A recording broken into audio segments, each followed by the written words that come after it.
Who are you? Not your name, not your job, not the date stamped on your birth certificate. Everything you think you are is temporary.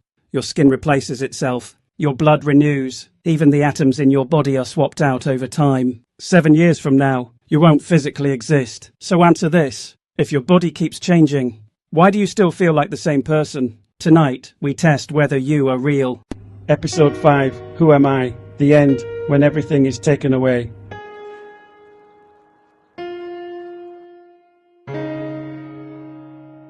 We've taken you apart. Your body changes. Your mind deceives. Your story rewrites itself. Even the observer may be a construct. So now we ask the final question. What dies? The fear beneath the question.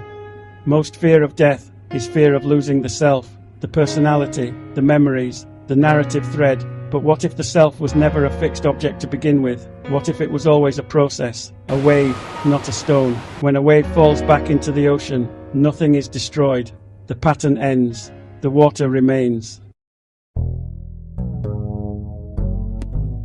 You were never static. From the moment you were born, you were changing. Cells replaced. Beliefs shifted. Versions of you rose and disappeared. The child you were is gone.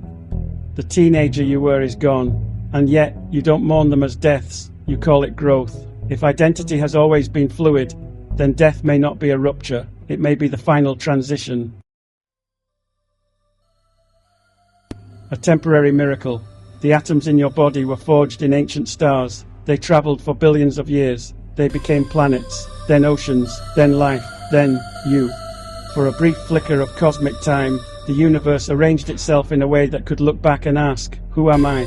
Physicist Carl Sagan described us as star stuff contemplating the stars, not separate from the universe, an expression of it.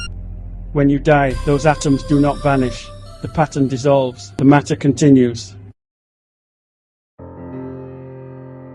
The philosophical shift.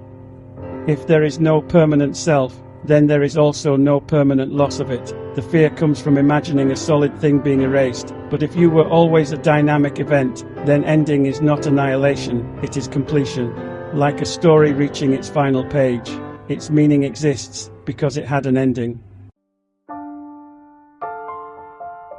Impermanence as meaning. Teachings associated with Siddhartha Gautama emphasize impermanence not as tragedy, but as liberation, because nothing is fixed, nothing traps you, because identity is fluid, you can change it, because time is limited, moments matter.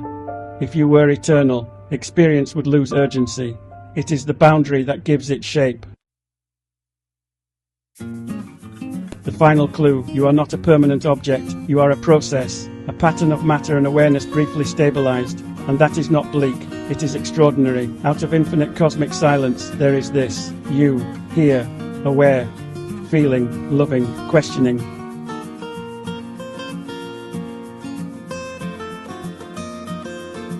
Maybe the question was never, who am I? Maybe the deeper question is, what is happening right now? Because whatever the self truly is, this moment is real, and you are experiencing it. That may be enough.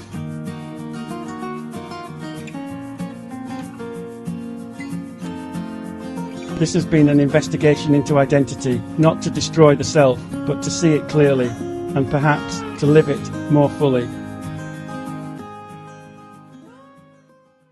If the self is a process, and identity is only a pattern, then death may not be destruction. But here's what we haven't answered. What happens to awareness? Does consciousness simply switch off, or does something continue? For centuries, people have reported apparitions, presences, encounters with something beyond the body. Are these just grieving minds searching for meaning, or could consciousness exist beyond flesh? If there was never a fixed self to begin with, its ending may not be simple. In our next series, we investigate a question humanity has whispered for thousands of years. When you die, do you become a ghost?